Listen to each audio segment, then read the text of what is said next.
The Classic and Modern Motorsport Club South returned to action on April 1st for its first round of its 2024 season. It was great to be back at Castle Combe, and we had two separate races today. We were racing with the WRDA in the Sports and Saloon type series, whereas the Intermarques were racing with the GTs. For qualifying, it would see Chris Everill within the WRDA taking the overall pole position, but within the CMMCS it would be Adrian Bradley's Class B BMW taking the pole within Class B. Rob Birley's Class A BMW would be next and third, followed by Paul Watson, Dave Cowan, Steve Rothery, Jack Whitehead, Fabio Lufarelli in 8th, then Matt Rowley in 9th, the highest placed Tintop, and James Hunt in 10th. The other Classic and Modern pole sitters would be in the Invitational class, Clive Hainsford in 11th.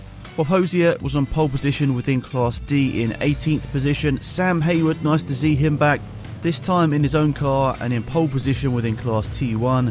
The Class TP pole sitter will be Rick Scalzi in 26th. Unfortunately, engine issues for Ian in 27th would see him retire from qualifying and unfortunately end his weekend there. Tricky conditions at Castle Combe as the circuit constantly going from wet till dry.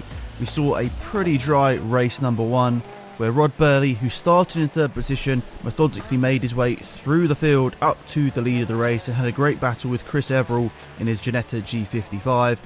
A really intense battle between the two, separated by just 0.3 of a second in terms of fastest lap, 0.8 of a second after 10 laps of racing, seeing Rod Birley take the overall victory ahead of Chris Everill, who is with the WRDA. Paul Watson, a great race for him. He would finish in 3rd place overall after keeping with Rod for the majority of the opening stint, and only 2 seconds behind Rod by the end of the race. Another very notable result for Chris Bassett, who fought his way through the field after having a few struggles in qualifying, seeing him finish in 4th place overall and being the highest placed Tintop. James Hunt was just behind him in his BMW E30. In Class C, he won that class, a really good result for James, 5th place overall. Next place was Fabio Lufarelli, having a good result in his Mini Suzuki 998. The guest driver making his way up to 6th position overall. Dave Cowan finishing 7th ahead of Wayne Spiller, Neil Gardner, who was the 2nd place Tintop within the race, and Steve Rothery completing the top 10 in his Class B Peugeot 308.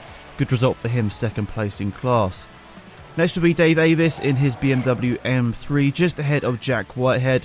Then came Sam Hayward, a great result in his first time in his Renault Megane, all the way up in 13th, winning Class T1. He was ahead of Simon Baker, part of the WRDA. Then we had Wayne Shawnee, Bob Hosier, who won Class D in 16th position. He was ahead of Andy Woodstein, Martin Scott, Andrew Williams, Lee Clough, Mike Cook, Russell Haggerty, Verity Banks, and then Rick Scalzi, Class TP winner. A great result for Rick, great to see him back out with the CMMCS and in the Ford Fiesta 2. A couple of non-classified finishers. Ken Angell unfortunately retired for the Class T1 car. Also Clive Hainsford, Adrian Bradley, Steve Dan and Matt Rowling. Unfortunately, none of those drivers making it to the finish. The fastest lap of the whole race was Chris Everill in his Ginetta G55, but Paul Watson and Rod Birley both putting in lap times in the low 113s to really challenge that beastly Ginetta, who won the fastest lap but not the overall race win. Race 2 later in the day also saw another exciting battle for both the overall win and also for the class victories throughout the field. Chris Everill would win the race this time, putting in an even faster lap time in his Ginetta G55 to take the overall win. A good result for him. Nice to race with the WRDA guys. It meant a really nice competitive field with pretty much everyone having someone to battle with. So Chris Everill won the race outright. Paul Watson would be in 2nd position, winning Class B in his BMW E36. He was only 5.7 seconds behind and also a 1:13 best lap time. Adrian Bradley coming from the back of the grid after his issues in the first race, a really impressive result for him. Came through the field all the way up to 3rd position, 2nd within Class B. He very nearly matched Chris Everill's overall best lap time as well, which is really impressive. He'll be 3rd ahead of Fabio Lufarelli, who's the winning guest class driver, ahead of James Hunt in 5th, a good result for him. His BMW E30, he was just ahead of Dave Cowan.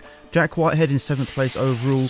Rob Birley with a few car issues, seeing him drop down to 8th, but still winning his class. Wayne Spiller, Neil Gardner, Dave Avis, Steve Rothery, Sam Hayward yet again winning Class T1, a really good return to the CMMCS for him. He was ahead of Tainsford, then Simon Baker, Matt Rowling, Wayne Shawnee, Martin Scott winning Class D, ahead of Andy Woods Dean, Lee Clough, Andrew Williams, Mike Cook. Then came Rick Scalzi once again winning Class TP.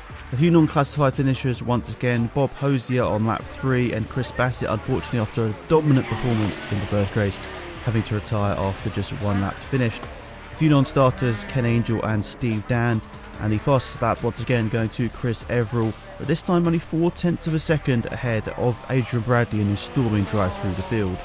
The Intermarque silhouettes were in a separate race, but it was a really good result in both races for Russell Humphrey. 2 victories for him across the weekend and some really good lap times in there as well.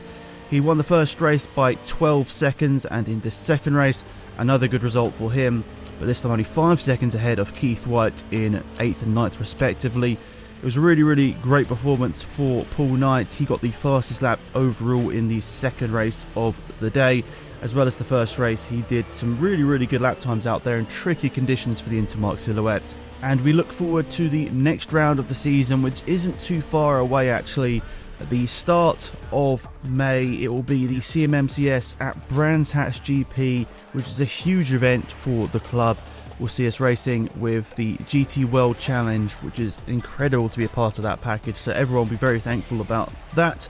We're looking forward to having a massive grid and should be very exciting. So thank you for tuning in to the YouTube video. As always, we'll have more content coming soon, and we're wishing you the best and we look forward to the next round. Goodbye.